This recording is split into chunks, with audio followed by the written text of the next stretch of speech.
Hello and welcome to Bloodsport MMA. Today, with another Blood Talk. In this Blood Talk, we will talk about the retirement of fighters, the problem there is, and how it should be done, in my opinion. So stay tuned. As always, make sure to subscribe to the channel. Tell everybody you know that they also should subscribe to the channel. Like this video, comment down below what you think about fighter retirement. Which fighter retired too early? And which fighter retired too late? Write in the comments. Over the years, we have many examples of fighters retiring too late. Some fighters may be retiring too early, but most of the fighters retire too late. Why is that?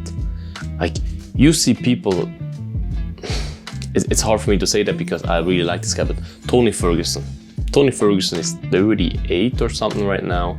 He's on Gaethje, Oliveira, and Dariush. 3-fight losing streak, okay. On a 3-fight losing streak, 3 times got demolished. It really was hard to watch it. And he's not like 29 when you can say, okay, he can come back stronger, he can come back stronger. He's 38. Like, it makes sense that he loses right now because he was top of the top. He, for me, is one of the greatest lightweights of all time. Hate it or love it, but in my opinion, definitely. And now, what does he do? He continues to fight, continues to fight, continues to fight. And I see, maybe the reason, and I'm talking about all fighters here, maybe the reason is money. Okay, Tony Ferguson definitely made some decent money in his life and in his career, so he should have enough savings. And a guy like Tony Ferguson with his name, especially when you retire in time, for all fighters, when you retire in time, it doesn't mean that you have to retire on your peak. It would be perfect, but it's like on your peak before it goes down again, but it's hard to get that right time, you know what I mean? But if you retire like when you're still relevant and your name is still, people still think that you can win fights and stuff, then you will automatically, of course, as I said, if you're a name, get contracts out of the UFC, not fighting contracts. I mean, like, let's say movie contracts, advertising contracts, TV, whatsoever.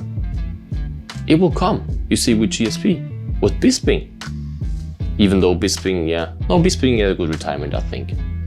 He got knocked out 1 or 2 times, but yeah, he didn't wait too long with it, even though his body's already demolished, but yeah, that's a special case there.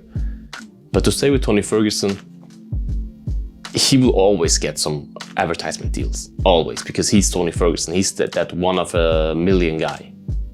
So he's a special case, of course, but his health, like, okay, money, but your health, you can't buy your health, and you definitely risk it. Look, you can't tell me that Tony Ferguson isn't a risk patient when it comes to CT, because he took so many shots over his career, and yeah, of course, many people do that, but he continues to do it. He continues to, like, he broke his arm and didn't tap. You see, he's too tough for himself, and that is what many UFC fighters are. They are too tough for their own good. They still think they can come back. They still think that they can improve and come back a better fighter. And the problem is also the management. The management of them tells them, because they want to make money, no, continue to fight, you can still do that. No, you can come back, you can win the title again. Because the more the fighter fights, the more the manager gets paid. So yeah, also the coaches and stuff. If you don't have coaches that are like family, they will tell you that. Because they will tell you, no, you're good. You continue to fight, they continue to earn money. As easy as that. And you think, oh yeah, but they tell me I'm still good, and you believe that, and you're like, yeah, I can come back. And then you find yourself on a 5-fight losing streak, getting knocked out 5 times in a row, like Cowboy Cerrone style, and you're still like, no, I can come back. And GSP said it very nice in the podcast with Ariel Helwani. He said, some fighters retire, like GSP did, but most of the fighters get retired by the sport. That's what he said. Some fighters retire from the sport, other fighters get retired by the sport.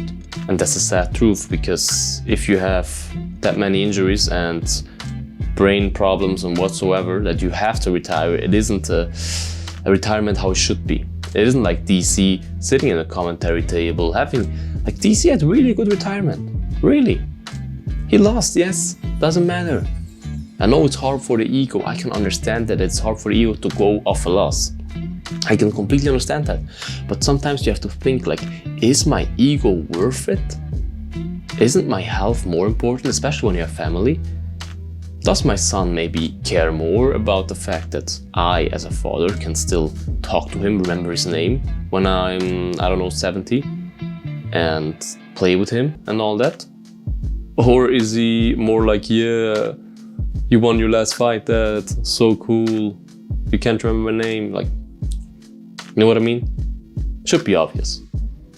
So, I think most of the fighters, the problem is also, as I mentioned before, the people around them. If you have good people around you who care for you, they will tell you, hey, boy or girl, hey, it's getting to an end. You should really consider retiring, because it doesn't make no sense anymore. You keep losing fights, you keep getting knocked out, submitted, hurt. Is it worth it?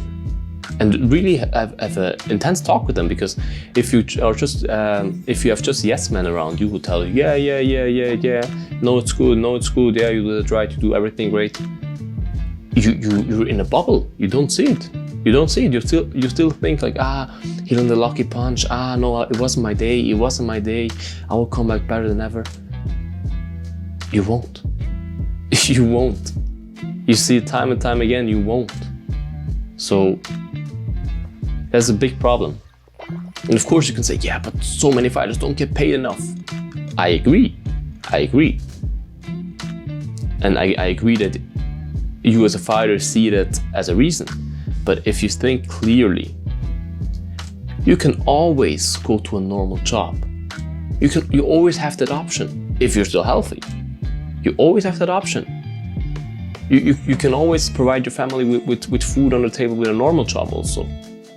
Like if you retire from fighting, you're like 35, 36, maybe 40. You can still educate yourself and to get a higher paycheck whatsoever. You don't retire with like, 65 and you can't work anymore, or you can't educate yourself anymore. You know what I'm saying? Like there's always that option. And of course, it's not cool if you've been a fighter all your life. It's hard to get back into normal life, but I think it's easier to get back to a normal life than to get back to life without fighting, but with severe injuries and brain trauma and all that bad stuff. You know what my point is? So I understand it from a mental standpoint, but it doesn't make sense. You shouldn't do that. It's easier said than done, but even if you don't retire at your peak, just retire when you see it doesn't make sense anymore, and the people around you should tell you that it doesn't make sense anymore. That's so important, because health is a big problem that we will see in the next 20-25 years with the fighters from now. Because so many fighters keep fighting, but they're over, but they still keep fighting. And they get cut from the UFC because Dana sees that if they can't fight anymore, they go to BKFC, Eagle FC, Bellator, whatever. They keep fighting. So do it like GSP, do it like DC, do it even like Chael Sonnen. Retire when you still have some kind of health, or you see, okay, my health is in trouble, I better retire right now. GSP. So that was my opinion on that. I could talk about that for hours, I think, but I hope it wasn't too long. Write your opinion down in the comments. We can argue about that. I have no problem with that. I'm always down for a good discussion. And as always, to stay healthy, eat your vegetables. And see you next time. Bye-bye. Bloodsport out.